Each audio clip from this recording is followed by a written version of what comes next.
Hi hello ನಮಸ್ಕಾರ ಎಲ್ಲರಿಗೂ ಮತ್ತೊಂದು ವಿಡಿಯೋಗೆ ಸ್ವಾಗತ. ಲಾಸ್ಟ್ ವಿಡಿಯೋದಲ್ಲಿ ನೀವು ನೋಡಿದ ಹಾಗೆ ಪಡುಬಿದ್ರೆ ಬೀಚಲ್ಲಿ ಸನ್ಸೆಟ್ ಎಲ್ಲ ಮುಗಿಸ್ಕೊಂಡು ನಾವು ನೆಕ್ಸ್ಟ್ ಎಂಟ್ರಿ ಆಗಿದ್ದೆ ಉಡುಪಿಗೆ.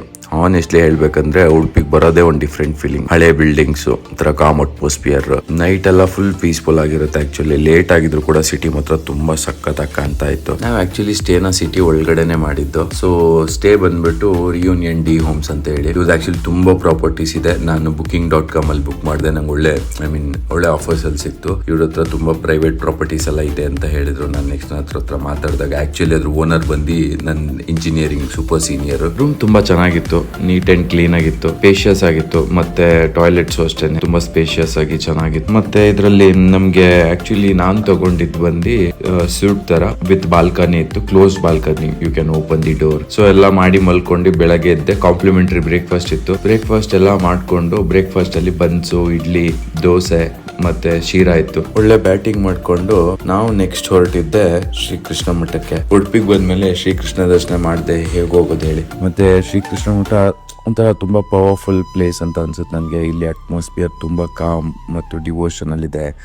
ಇಲ್ಲಿನ ಬಿಗ್ಗೆಸ್ಟ್ ಸ್ಪೆಷಾಲಿಟಿ ಏನು ಅಂತಂದ್ರೆ ನಾವು ಕೃಷ್ಣನ ದರ್ಶನ ನೋಡೋದು ಕನಕನ ಕಿಂಡಿಯಿಂದ. ಕನಕನ ಕಿಂಡಿ ಅಂದ್ರೆ ಕನಕದಾಸರ ಕಿಂಡಿ ಅಂತ ಅರ್ಥ. ಅದು ಕನಕದಾಸ ಒಬ್ಬ ತುಂಬಾ ಮಹಾಭಕ್ತ, ಕೃಷ್ಣನ್ ಮಹಾಭಕ್ತ. ಅವರಿಗೆ ಆ ಕಾಲದಲ್ಲಿ ಒಳಗಡೆ ದೇವಾಲಯಕ್ಕೆ ಒಳಗಡೆ ಬಿಡ್ತಿಲ್ದೆ, ಅನುಮತಿ ಇಲ್ದೇ ಇರೋ ಟೈಮಲ್ಲಿ ಅವರು ಹೊರಗೆ ನಿಂತ್ಕೊಂಡು ತುಂಬಾ ಭಕ್ತಿಯಿಂದ ಪ್ರಾರ್ಥನೆ ಮಾಡ್ತಿದ್ರಂತೆ. ಆ ಟೈಮಲ್ಲಿ ಕೃಷ್ಣನ್ ವಿಗ್ರಹನೇ ತಿರುಗಿ ಅವ್ರಿಗೆ ದರ್ಶನ ಕೊಡ್ತಂತೆ. ಸೊ ಅದಕ್ಕೋಸ್ಕರ ಇದನ್ನ ಕನಕನ ಕಿಂಡಿ ಅಂತ ಕರೀತಾರೆ. ಮತ್ತೆ ತುಂಬಾ ಪ್ರಸಿದ್ಧ. ಕನಕನ ಕಿಂಡಿ ಬಗ್ಗೆ ಮಾತಾಡಿದ್ಮೇಲೆ ಮಠದ ಬಗ್ಗೆ ಮಾತಾಡ್ಲೇಬೇಕಲ್ವಾ. ಈ ಮಠನ ಆಕ್ಚುಲಿ 13th ಸೆಂಚುರಿಲಿ ಶ್ರೀ ಮಧ್ವಾಚಾರ್ಯರು ಸ್ಟಾರ್ಟ್ ಮಾಡಿದ್ರು.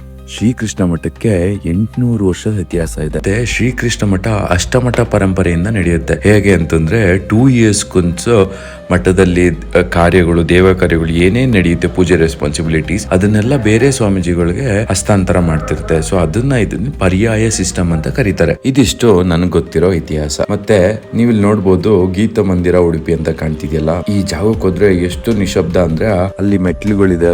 ನಾನು ಯಾವಾಗ್ಲೂ ದೇವ್ರ ದರ್ಶನ ಮುಗಿಸಿದ್ಮೇಲೆ ಅಲ್ಲಿ ಹೋಗಿ ಕೂತಿರ್ತೀನಿ. ನೆಕ್ಸ್ಟ್ ಟೈಮ್ ನೀವು ಯಾವಾಗ್ಲಾದ್ರೂ ಹೋದಾಗ ಟ್ರೈ ಮಾಡಿ ನೋಡಿ.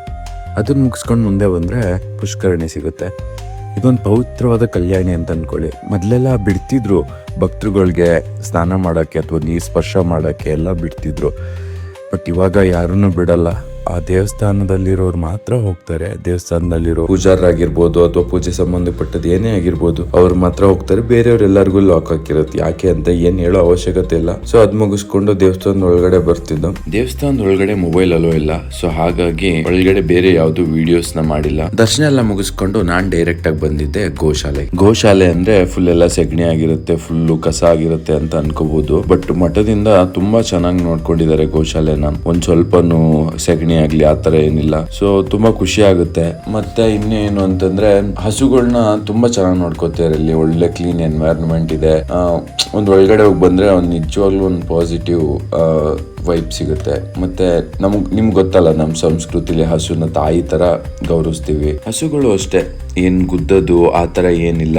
ಮತ್ತೆ ಆರಾಮಾಗಿ ಅದ್ರ ಪಾಡ್ಗದಿದ್ದು. ಸೊ ಗೋಶಾಲೆಯಲ್ಲಿ ಸ್ವಲ್ಪ ಹೊತ್ತೆಲ್ಲ ಟೈಮ್ ಸ್ಪೆಂಡ್ ಮಾಡಿ ಎಲ್ಲ ಹಸುಗಳನ್ನೆಲ್ಲ ನೋಡಿ ಮಾತಾಡ್ಸ್ಕೊಂಡು, ಚೆನ್ನಾಗದ್ರ ಜೊತೆ ಎಲ್ಲ ನೋಡಿ ಆಟ ಆಡ್ಕೊಂಡು, ನಂಗೆ ತುಂಬಾ ಇಷ್ಟ ಆಗಿದ್ದು ಇಲ್ಲಿ ನೋಡಿ, ಇಲ್ಲೊಂದು ಕರು ಇದೆ. ಅದೊಂಥರ ಫುಲ್ ಅದನ್ನ ನೋಡ್ತಿದ್ರೆ ಅದ್ರ ಹತ್ರ ಹೋಗಿ ಅದನ್ನ ಮಾತಾಡ್ಸ್ಬೇಕು ಅಂತ ಅನ್ಸುತ್ತೆ. ಸೊ ಇದನ್ನೆಲ್ಲ ಮಾಡ್ಕೊಂಡು ನಾವು ಬಂದಿದ್ದೆ.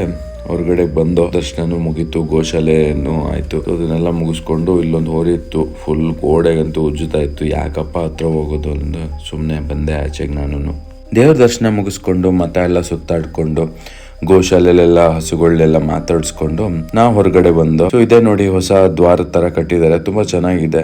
ಉಡುಪಿ ಮತ್ತೆ ಮ್ಯಾಂಗ್ಳೂರಲ್ಲಿ ನಾನು ತುಂಬಾ ಕಡೆ ನೋಡಿದಂದ್ರೆ ಫುಲ್ ದೊಡ್ಡ ಫ್ಲಾಗ್ಸ್, ಇಂಡಿಯನ್ ಫ್ಲಾಗ್ಸ್ ನ ತುಂಬಾ ಚೆನ್ನಾಗಿ ಇದ್ ಮಾಡಿದ್ದಾರೆ. ಸೊ ಎಲ್ಲ ಮುಗಿಸ್ಕೊಂಡು ನಾವು ನೆಕ್ಸ್ಟ್ ಹೊರಟಿದ್ದೇನೆ ಒಂದ್ ಚಿಕ್ಕದಾಗಿ ಶಾಪಿಂಗ್ ಮಾಡೋಣ ಅಂತೇಳಿ ಟೈಮ್ ಸ್ಕ್ವೇರ್ ಮಾಲ್ಗೆ ಬಂದ್ವಿ. ಚಿಕ್ಕದಾಗಿ ಒಂದು ಶಾಪಿಂಗ್ ಇತ್ತು. ಸೊ ಶಾಪಿಂಗ್ ಎಲ್ಲ ಮುಗಿಸ್ಕೊಂಡು ಮತ್ತೆ ಮಾಲಲ್ಲಿ ಏನೇನಿದೆ ಅಂತೆಲ್ಲ ಚೆಕ್ ಮಾಡಿ, ಹೊಸದು ಏನಾದ್ರು ಇದೆಯಾ ಅಂತ ಚೆಕ್ ಮಾಡಿ. ಸೊ ನಾವ್ ನೋಡ್ದಿದ್ ಸ್ಪಾರ್ ಇತ್ತು ಇಲ್ಲಿ. ಒಳಗಡೆ ಹೋಗಿ ನೋಡ್ಕೊಂಡ್ ಬಂದು, ಸ್ಪಾರ್ ಮತ್ತೆ ಶಿವಮೊಗ್ಗ ಇಲ್ಲಿದೆ, ಮತ್ತೆ ಬ್ಯಾಂಗ್ಳೂರಲ್ಲಿ ತುಂಬಾ ಇದೆ. ಹಾಸನಲ್ಲೆಲ್ಲ ಇಲ್ಲ ಸ್ಪಾರಲ್ಲಿ ಒಂದೆರಡು ಐಸ್ ಕ್ರೀಮ್ ಎಲ್ಲ ತಿನ್ಕೊಂಡು ನಮ್ ನೆಕ್ಸ್ಟ್ ಸ್ಟಾಪ್ ಯಾವ್ದು ಅಂತ ಕೇಳಿದ್ರೆ ಉಡುಪಿಯ ಫೇಮಸ್ ತಿಮ್ಮಪ್ಪ ಹೋಟೆಲ್. ಉಡುಪಿಗೆ ಬಂದ್ಮೇಲೆ ಈ ಹೋಟೆಲ್ ಟ್ರೈ ಮಾಡ್ಬೇಕು ಅಂತ ತುಂಬಾ ಜನ ಹೇಳ್ತಾರೆ. ಬಟ್ ಗುರು, ಅಲ್ಲಿ ಸಿಚುಯೇಷನ್ನೇ ಬೇರೆ ಲೆವೆಲ್ ಇತ್ತು. ಫುಲ್ ರಶ್ ಇತ್ತು. ಪಾರ್ಕಿಂಗ್ ಕೂಡ ಜಾಗ ಇಲ್ಲ. ಕಾರ್ ಪಾರ್ಕ್ ಮಾಡಕ್ಕೆ ಸ್ವಲ್ಪ ಟೈಮು. ಸೊ ಅಲ್ಲಿಂದ ಫಸ್ಟ್ ಟೈಮ್ ನಾವು ತಿಮ್ಮಪ್ಪಗೆ ಬರ್ತಿರೋದು. ಫುಲ್ ಎಕ್ಸ್ಪೆಕ್ಟೇಷನ್ ಇಟ್ಕೊಂಡು ಹೊರಟಿದ್ವಿ. ಔಟ್ಸೈಡ್ ನಿಂತು ನೋಡಿದರೆ ಒಳಗಡೆ ತುಂಬ ಜನ ಕಾಣಿಸ್ತಿದ್ರು. ಕ್ರೌಡ್ ನೋಡಿ ಸ್ವಲ್ಪ ಹೇಗಿರುತ್ತೋ ಅಂತ ಅಂದ್ಕೊಂಡ್ವಿ. ಆದರೂ ಹೈಪ್ ನೋಡಿ ನಾವು ಸ್ಟ್ರೈಟ್ ಒಳಗಡೆ ಹೋಗಿದ್ದು. ಒಳಗಡೆ ಹೋದ್ಮೇಲೆ ಫುಲ್ ಬ್ಯುಸಿ ಅಟ್ಮಾಸ್ಫಿಯರು. ಸರ್ವರ್ಗಳೆಲ್ಲ ಫುಲ್ ಫಾಸ್ಟಾಗಿ ಓಡಾಡ್ತಾಯಿದ್ರು. ಟೇಬಲ್ ಎಲ್ಲ ಫುಲ್ ಇತ್ತು. ನಾವು ಆರ್ಡ್ರ್ ಮಾಡಿದ್ದೇನಪ್ಪ ಅಂತಂದರೆ ಕ್ರ್ಯಾಬ್ ಗೀ ರೋಸ್ಟು ಮತ್ತು France ghee roast, ಅಂಜಲ್ tawa fry, disco ತವಾ ಫ್ರೈ, ನೀರು ದೋಸೆ ಮತ್ತು ಒಂದು ಫುಲ್ ಮೀಲ್ಸ್ ಕೊಟ್ಟರು ನನಗೆ. ಡಿಸ್ಕೋ ಮಾತ್ರ ತುಂಬ ಸಕ್ಕತ್ತಾಗಿತ್ತು. ಡಿಸ್ಕೋ ತವಾ ಫ್ರೈ ಮತ್ತು ನನಗೆ ಮತ್ತು ನನ್ನ ವೈಫ್ಗೆ ಇಷ್ಟ ಆಗಿದ್ದು ನೀರು ದೋಸೆ ಮತ್ತು ಪ್ರಾನ್ಸ್ ಗೀ ರೋಸ್ಟ್ ಅಂತೂ ಕ್ರೇಜ್ ಇತ್ತು. ಫುಲ್ ಕ್ರೇಜಿ ಆಗಿತ್ತು. ನೀರು ದೋಸೆ ಜೊತೆ ಹಾಕ್ಕೊಂಡು ತಿಂತಿದ್ರೆ ಮೈ ಗಾಡ್, ಯಾವುದೋ ಬೇರೆ ಸ್ವರ್ಗದಲ್ಲಿ ಇದ್ದೀವೇನೋ ಅನ್ನಿಸ್ತಾ ಇತ್ತು. ಸೊ ಅದಾದಮೇಲೆ ನೆಕ್ಸ್ಟ್ ಬಂದಿದ್ದೇನಪ್ಪ ಅಂತಂದರೆ ಅಂಜಲ್ ತವಾ ಫ್ರೈ ಮತ್ತು ghee roast, crab ghee roast. Oh my god, crab ಅಂತೂ ಫುಲ್ಲಿ ಲೋಡೆಡ್ ಪ್ಲೇಟ್ ಕೊಟ್ಟಿದ್ರು. ಒಳ್ಳೆ ಸಾರಿ ಇತ್ತು. ಕ್ರ್ಯಾಬ್ ಗೀ ರೋಸ್ಟು ಮತ್ತು ಅಂಜಲ್ ತವಾ ಫ್ರೈ ಎಲ್ಲ ತಿಂದ್ಕೊಂಡು ಮತ್ತೆ ಅನ್ನ ಸಾಂಬಾರು. ನೆಕ್ಸ್ಟ್ ಹೊರಟಿದ್ದೆ ಒಂದು ಪ್ರೈವೇಟ್ ಬೀಚ್ ಹತ್ರ. ಸೊ ಇಲ್ಲಿ ನೋಡಿ, ಇದು ಪೋರ್ಟ್, ಚಿಕ್ಕ ಪೋರ್ಟ್ ಇದು. ಫಿಶರ್ಮ್ಯಾನ್ಸ್, ಈ ಮೀನ್ ಹಿಡಿಯೋರ್ದೆಲ್ಲ ಪೋರ್ಟು. ಒಂದೊಂದು ದಿನ ಹೋಗೋರು ಮತ್ತೆ ಒಂದೊಂದು ವೀಕ್ಸ್ ಹೋಗೋರು, ಆ ಥರದ ಬೋಟ್ಸ್ ಇದು. ನಾವು ಇದನ್ನೆಲ್ಲ ನೋಡ್ಕೊಂಡು ನೆಕ್ಸ್ಟ್ ನನ್ನ ವೈಫ್ ಒಂದು ಲೊಕೇಶನ್ ಕಳ್ಸಿದ್ರು, ಇಲ್ಲಿಗೆ ಹೋಗೋಣ ಅಂತೇಳಿ. ಆಕ್ಚುಲಿ ಏನು ಕರ್ಕೊಂಡು ಹೋಗ್ತಿದ್ದಾರೆ ಅಂತ ನನಗೆ ಗೊತ್ತಿತ್ತು. ಮತ್ತೆ ತಮ್ಮನೇಲಿ ನೋಡಿರೋ ನಿಮಗೂ ಗೊತ್ತಿರುತ್ತೆ ಏನು ಕರ್ಕೊಂಡು ಹೋಗ್ತಿದ್ದಾರೆ ಅಂತ. ಬೇಸಿಕಲಿ ಇವತ್ತು ನನ್ನ ಬರ್ಡೇ ಸೆಲೆಬ್ರೇಷನ್ ಮಾಡೋಕ್ಕೋಸ್ಕರ ನನ್ನ ವೈಫು ಒಂದು ಬೀಚ್ ಹತ್ರ ಹೋಗಿ ಬೀಚ್ ಸೈಡಲ್ಲಿ ಕೇಕ್ ಕಟ್ ಮಾಡ್ಸೋಣ ಅಂತ ಸೊ ಕರ್ಕೊಂಡು ಹೋಗ್ತಾ ಇದ್ದಾರೆ. ಸೊ ಇದೇ ನೋಡಿ ಪೀಸ್ ಬೀಚ್ ಅಂತ. ನಾವೆಲ್ಲ ಹೋಗಿ ಮೇಡಮ್ ಸ್ವಲ್ಪ ಎಲ್ಲ ಇದನ್ನೆಲ್ಲ ಮಾಡಿದ್ರು, ಡೆಕೋರೇಷನ್ಸ್ ಎಲ್ಲ. ಸೊ ಅದನ್ನೆಲ್ಲ ಮಾಡಿ ಕೇಕ್ ಎಲ್ಲ ಕಟ್ ಮಾಡಿ ಇಬ್ರು ಸ್ವಲ್ಪ ಟೈಮ್ ಸ್ಪೆಂಡ್ ಮಾಡಿ ಸ್ವಲ್ಪ ಹೊತ್ತು ಆಟ ಆಡಿದ್ವಿ. ಮತ್ತೆ ರಿಲ್ಯಾಕ್ಸ್ ಎಲ್ಲ ಮಾಡಿ, ಒಳ್ಳೆ ಗಾಳಿ ಮತ್ತೆ ಎಂತ ವೇವ್ ಸೌಂಡ್. ನಿಜವಾಗ್ಲೂ ಹೇಳ್ಬೇಕಂದ್ರೆ ಆ ಮೂಮೆಂಟ್ ತುಂಬಾ ಪೀಸ್ಫುಲ್ ಆಗಿತ್ತು. ಇಡೀ ಬೀಚಲ್ಲಿ ನಾವು ಇಬ್ರೇ ಅಂತ ಅನಿಸ್ತಿತ್ತು, ಯಾರು ಇಲ್ಲ. ಅಲೆಗಳ ಸೌಂಡು, ಅದು ನೆಕ್ಸ್ಟ್ ಲೆವೆಲ್ ಫೀಲಿಂಗು. ಇಬ್ರು ಕೇಕೆಲ್ಲ ಕಟ್ ಮಾಡಿ ಚೆನ್ನಾಗಿ ಆಟ ಆಡ್ಕೊಂಡು, ನನಗಂತೂ ತುಂಬಾ ಇಷ್ಟ ಆಯ್ತು ಅವ್ರ surprise. Thank you better of a beautiful birthday moment. So ಇಬ್ರು ಆಟ ಆಡ್ಕೊಂಡು ಸನ್ಸೆಟ್ ಎಲ್ಲ ನೋಡಿ ಸ್ವಲ್ಪ ಬೀಚಲ್ಲೆಲ್ಲ ಆಟ ಆಡಿ ಸೊ ರೂಮ್ಗೆ ಹೋಗೋಣ ಅಂತಂದ್ರೆ ಸ್ವಲ್ಪ ಲೇಟ್ ಆಗಿತ್ತು. ಹೋಗ್ಲೇ ಬರ್ಗರ್ ಕಿಂಗ್ ಆರ್ಡರ್ ಮಾಡಿದ್ದೆಲ್ಲ ರೂಮಿಗೆ ಬಂದಿದ್ದು ಆರ್ಡರ್ ಇಸ್ಕೊಂಡು ಒಳ್ಳೆ ಬ್ಯಾಟಿಂಗ್ ಮಾಡಿದೆ. ಓಕೆ ಗೈಸ್, ಈ ವಿಡಿಯೋನ ಇಲ್ಲೇ ಎಂಡ್ ಮಾಡೋ ಟೈಮ್ ಬಂತು. ಸಿಗೋಣ ನೆಕ್ಸ್ಟ್ ವಿಡಿಯೋದಲ್ಲಿ. ನಾನು ನಿಮ್ಮ Mohan, signing off from as it is in Kannada. Bye bye.